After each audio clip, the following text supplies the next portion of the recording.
HKT ehk siis hariduse kvaliteedi töögrupid on tudengite algatatud ja tudengite poolt läbiviidav iga-aastane projekt, mille käigus me siis kogume tudengitelt konstruktiivset tagasisidet eesmärgiga parandada TTÜ-s olevat haridust. Tudengina me ikkagi ootame ülikoolilt võimalikult head haridust. TTÜ küll pakub head haridust, kuid alati saab pakkuda ka veelgi paremat. Et kui sa tahad anda oma panuse või öelda välja mõtted, et mis siin saaks olla teistmoodi või paremini, siis HKT on kindlasti see koht, kus seda saab teha. Vastava sihtrühma töögrupi esimees kutsub kokku vastava õppekaval olevad tudengid.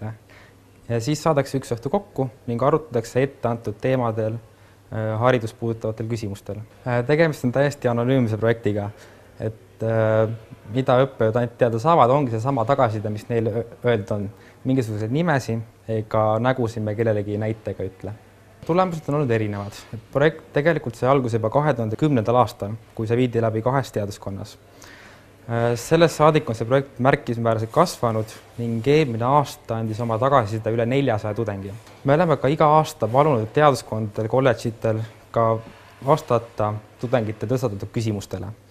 Et kõik need tulemused on meie kodulehel ülevale www.ttü.ee/HKT ja sealt saab kohe vaadata, et mida konkreetne teaduskond ette võtab, mis tasemel ja mis tähtajaks.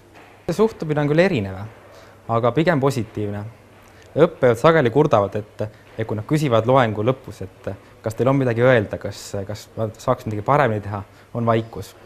Ja see on nende jaoks märkimisväärne probleem. Et selle sama projektiga me pakumegi tegelikult neile seda ehtsat tagasiside, mida tudengid arvavad. Et näiteks tudengite puhul on märksa lihtsam minna pärast gruppi endale kuskile baari ja seal rääkida, mida arvatakse haridusest, aga seda mitte mingil juhul ei hakata tegema auditooriumi ees, suure auditooriumi ees ja veel õppejõu nähes. Hariduse puhul on üks suurim probleem see, et ta on meeletult inertne valdkond. Et väiksemad probleemid, mis tudengid on tõstatanud, on saanud kiiresti lahenduse, aga sellised pikemad ja suuremad probleemid vajavad rohkem aega. Mida on HKT raames tehtud, on otsustatud erinevate õppekavade liitmise või kaotamise üle, on võetud seda arvesse õppekohtade loomisel ja ka teistel väiksematel küsimustel. Sellel aastal on HKT projektis täiesti uued sihtrühmad, mis on projekti jaoks ka täiesti esmakordne. Käesoleval aastal vaatleme peamajast välistudengeid, doktorante ja kaugõppurid. Lisaks sellele viiakse projekt läbi ka kõikides TTÜ kolledžites. Aga kuna tänavu on tõesti kaasatud ka välistudengid, tähendab ka seda, et projekt on 2-keelne, eesti ja inglise keelne. Ning tänavune meeskond on meil ka 16 inimest.